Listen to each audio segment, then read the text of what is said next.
I mean, you obviously humbled by it. So that means your guys have put themselves in a position, have done the right things in the previous season. But I think that credit, that's his gauge based on what Jonell Stokes and Rodman and Trey Golden and also the other guys, the work that they put in and how they prepare. So, I mean, humbled by it and very appreciative of Billy, saying great things about us. There's plenty of work to be done.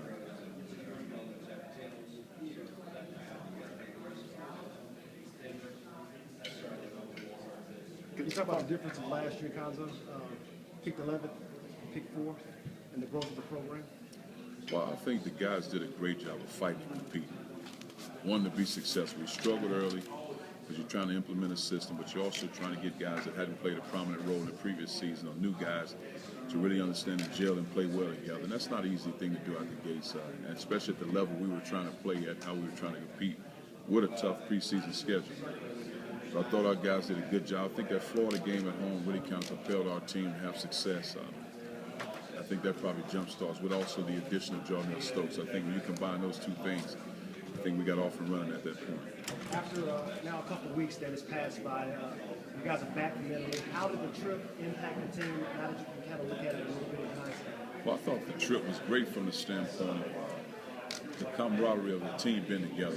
The talent level wasn't great outside. We played 4 games, 1.5 games were pretty good. But I think the biggest thing we were trying to get out of that trip was the camaraderie and the team togetherness. And I thought we established those things. I thought our guys did a great job of being around each other and having fun and developing those genuine relationships. Cuonzo, what do you see the strengths of your team this year? I think strengths, I like to think every time you ask me that question, if I'm here 10 years from now, it's just playing hard and defending at a high level. Because offense is always based on your personal. If you got guys that can score, you got guys that can shoot, you might have guys that are really good post players, whatever the case may be. You might score 80, 70, 90, I don't know, but you have to defend at a high level. And I think for us, that's a mainstay. I want to score the ball. When I was a player, I shot a lot of balls, had some fun in shooting balls. I was a guy that shot 3-on-1 breaks on offense. I pull up for a 3, so I like offense. If you can make shots, shoot them. But we have to defend all the time. That gives us a chance to win games. You talk about Jonell Stokes. He's fun to watch right now. You're talking about a guy 265, almost 270, 8% body fat. It's quicker, more explosive, running, jumping, lateral quickness. Really improved his ability to attack off the dribble. He's attacking off the dribble like a wing player. So very impressed with that. He's probably one of our better passers and decision making when he has the ball in his hand. Okay, you looking at an orange jacket? Orange jacket. I've had it on twice, so won one, lost one, so I guess I'm 50%. Billy Donovan said that he feels like that your team could be the best in the SEC based on your experience coming back and so forth. How do you feel about maybe what you have and how you guys are as far as? I think we have good pieces, but there's a lot of work to be done. You got a tough season. SEC is a ground within itself. You got a great preseason schedule. So for us, try to make it as simple as possible, one game at a time. You got to protect your home court. It's very important. Find ways to steal games on the road. I think you have to do that. But for us, it's one game at a time. Do everything in our power to win that one game and move forward. But once again, humbled by Billy's words, but there's a lot of work to be done. Coach, how much value is there in playing an early season schedule? You guys are perhaps catching NC State, out of the gate in Puerto Rico, maybe. How much does that add some urgency to the preseason? I think so. I think we're built to do it more than anything. You got tough teams.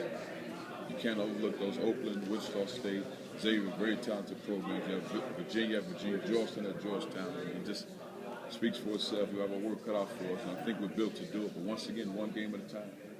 How much further are you ahead this year now that you've got Jarrell for the whole year and you've had a season under your belt? How much further are you ahead preparing for this season than last year? Well, I think we're where we need to be from a personnel standpoint. We have the pieces in place. I think more than the guys' development, they're familiar with what we want as a coaching staff, so I think that really helps. When you got guys healthy and guys are playing hard and guys competing, anything can happen. I think one thing we're doing at this time last year we weren't doing. At this time from last year, we're defending at a high level, playing extremely hard, and the guys understand what we're trying to do. That helps. Coach, the people start, we're still trying to get to know Rick Ray. You put into words, what kind of coach he is and what kind of style they can anticipate seeing. Good man, very intelligent, extremely hard worker. defensive blueprint, motion offense on offense. Guys will play hard. They'll play together. They'll do a great job. Somebody you may not have wanted to see in the league, or are you Well, happy that he was? I'm happy he's in the league because he earned his way and he deserves it. I don't look forward to playing against him, but I'm happy he's in the league. Cuonzo, we've heard several coaches today say that the program has taken on your personality. What do you think that means? I guess I have to find out what they said first, but I mean, I don't know. I guess it's just a level of toughness more than anything. But it's efficient. You know, it's not tough and wild and out of control. You have to be smart with toughness. You can't get in foul trouble. You have to be able to box out. It's just a hard brand of basketball. I guess that's what it is. Well, they say tough a lot. I heard that word quite a few times. But it's got to be good tough. You know, it can't be wild and out of control. We don't play dirty. We don't undercut. We don't do anything like that. But it's got to be a smart level of toughness. Everyone's talking about how the league shaping up at the top. What's your impression there? Top four, how do you kind of see that? I mean, the three teams ahead of us, very talented teams, well-coached teams. But you know as well as I do. I mean, that thing get flip-flopped. The team that's picked to finish 9th, 10th, 11th, finish the top of this league. I mean, Ole Miss, Arkansas, Alabama, you go down the list. I mean, those guys are a very talented team. You count Kevin Stallings out because those guys are young. They lost a lot. The guy can coach the game. This is one of the best leagues in the country. I mean, you put yourself in a position to win ball games. Those coaches put their teams in a position to win games. So I've never got caught up, and even as a player, unless we ranked number one when I was a player, I liked it. But other than that, I mean, those are just numbers, really. What with the expansion, what do you see in terms of the impact on bids? Well, I think if you just look at the league and the coaching in this league and the level of talent in this league, you're probably talking about 7 teams off the top. You keep out your key guys from injuries and that sort of thing. You staying healthy, but this is a great league with the addition of A&M and Mizzou, 2 very talented programs, 2 well-coached programs. So I think it only enhances the league's profile. People forget that Charnell would have been a college freshman this year coming in, enrolled early. What's made him play at a high level so early, do you think, from senior? Well, I think he wants to be the best first and foremost. He knows what he has to do to be the best that he can be. He works extremely hard at his craft. He's really developed his body from the standpoint of chiseling down, but also maintaining the muscle. 8% body fat. Really improved his skill, his ball handling, attacking off the dribble, his post game strong, improved his defense. So I think his overall game speaks for itself, and it'll be fun to watch. What did you think about the advancement last year, as opposed to whatever preconceived notions you have? Were you surprised at how it can get cranked up? I thought it was great, especially the last game against Vanderbilt. I thought the fans were tremendous. But when you're talking about 7 straight years of top 5 in attendance from the fans base, that speaks for itself. You have a lot of great programs out here that don't have that level of attendance. So for us, it was a great thing to see. I think when you talk about recruiting and also your current players, when they see that type of atmosphere, they want to play for that. And they look forward to playing in that environment. Did that surprise you a little bit? I know you played there the year before, but Tennessee doesn't have a big reputation as a basketball school.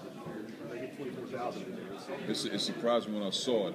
But I read the numbers. When I saw it, I was a part of it. I thought it was tremendous. And it really helps. And I think our fans need to know and understand. We appreciate what they do. When you support like that, it really helps your players get over the hump in certain games. What's the difference in the feel, the buzz from last year compared to right now? I think for me it never changes. The blueprint remains the same. You got to work extremely hard. Put yourself in a position to be successful. I think for our guys, for young guys, you're part of the social media. You read the newspapers. You read your press clippings. Just having a level of humility and taking one game at a time, because when you're at the bottom, your approach is totally different. You're on the hunt, so to speak. That's why I tell our guys right now, we have to stay on the hunt. We haven't done anything. We're trying to be an NCAA tournament team. We weren't there last year, so we got to stay hunting at all times. Coach, you're starting your 2nd year at Tennessee. I'm not going to use the word easier because it's never easy, but is it more comfortable? At least now you've had a run through the SEC. Are you more comfortable going into this season? Never comfortable. I think it's just a case of knowing your personnel, so to speak. I think, like, as coaches, when we do a scout report on opposing teams, I have a mental scout report of opposing coaches, because now you know the environments you're going into. You know the coaches you're coaching against. You know when they kind of call timeouts. You know when they're making it subs. So that's just as valuable as the personnel you're playing against. But also feeling good about your personnel. It's the most important thing for our guys in Knoxville to be happy and be successful. And that's the only way I'm successful. It's very rare that a